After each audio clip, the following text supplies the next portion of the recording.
Good morning and welcome to another edition of Garden Talk. I'm Jamie and this is for Aya Food School, which is short for As You Are Food School. And As You Are is meant to be an inviting way to meet you where you are, as you are in the garden. And today I'm going to talk about companion planting. And there's a lot of benefits to companion planting. It'll be a brief video, but just wanted to stir your noodle, as it were, to think about what companion plants you can install next to whatever you have currently growing or want to grow in the future. There's so many benefits to companion planting. And one of the primary benefits of companion planting is that it provides a low maintenance garden area for you.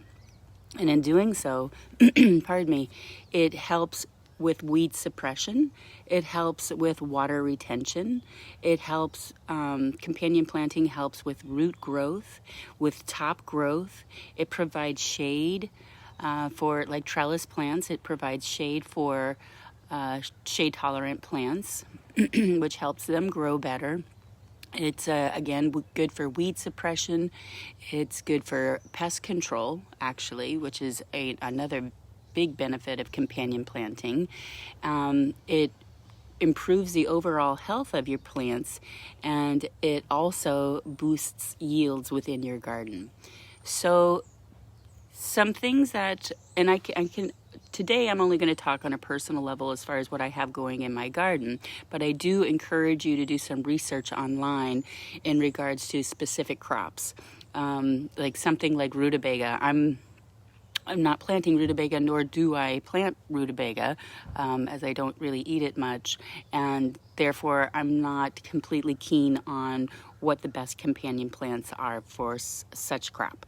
But for me personally, garlic I planted in the fall, and garlic overall throughout your garden is an amazing companion plant to have in your garden. It actually does a number of things. It is a pest deterrent. It helps deter fungus gnats, aphids, which are really rampant in a lot of people's gardens, spider mites, which are those little red tiny dot looking spiders, and they can wreak havoc in your garden. They also deter snails, ants, and if you have such space, it also deters deer and rabbits. So think about that if you have an outdoor garden and if you have such invasions of such critters, then now you know. And garlic also emits a sulfur, and that sulfur is a fungicide for other companion plants. So I highly encourage you to plant garlic, and you can do it throughout the year. There's two different types of time of the year that you can plant garlic. One is in the spring and one is in the fall.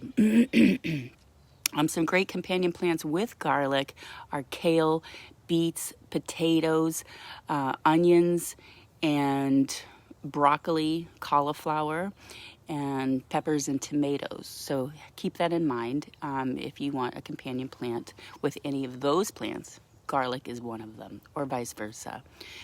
Personally, I just planted a little patch of leeks, and so the companion plants that I'm going to be using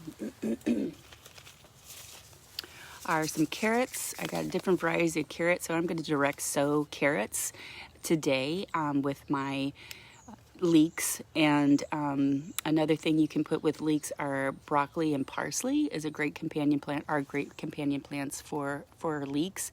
Now leeks, what's so great about planting leeks with companion plants is that leeks you have to plant like 18 inches apart. That's a lot of space that is not being occupied.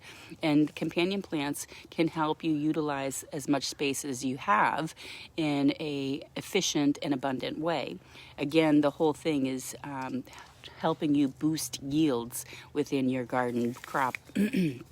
Some other plants that you might want to consider in regards to companion planting that aren't necessarily edible are flowers. Actually, they are edible, the ones I'm going to speak about. Some of them are anyway. And there's herbs also that are great companion plants, like rosemary.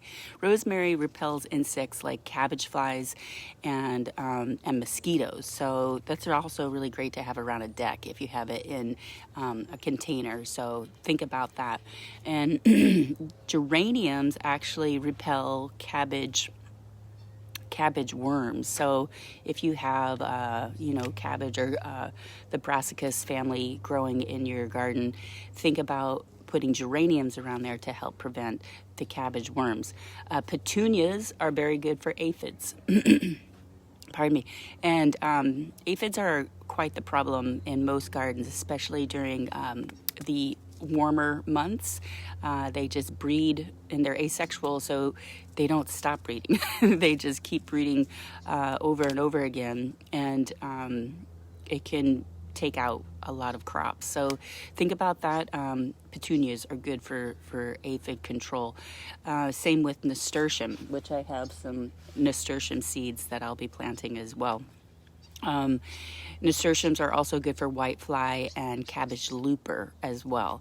And lastly, what I'm going to speak about is lavender. Also, if you have like a deck area, lavender is good for repelling mosquitoes. So it smells good, it looks nice, and it's a very good way to enhance a garden environment.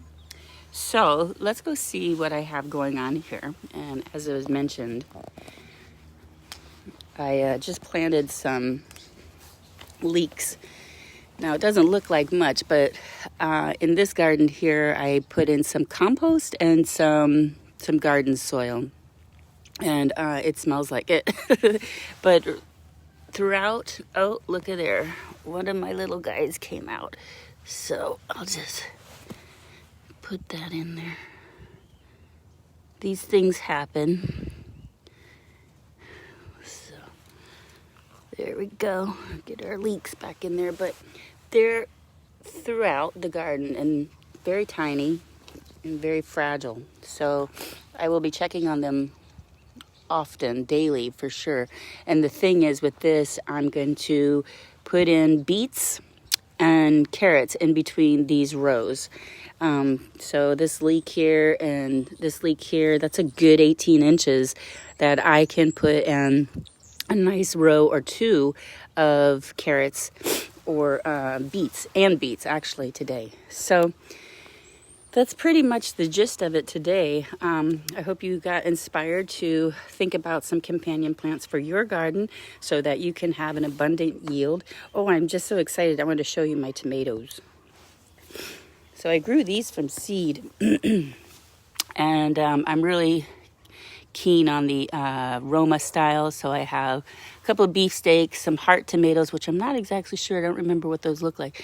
And then some Romas. So I'm just going to start hardening those off. And you can see here in my garlic bed, I have a few leeks in here.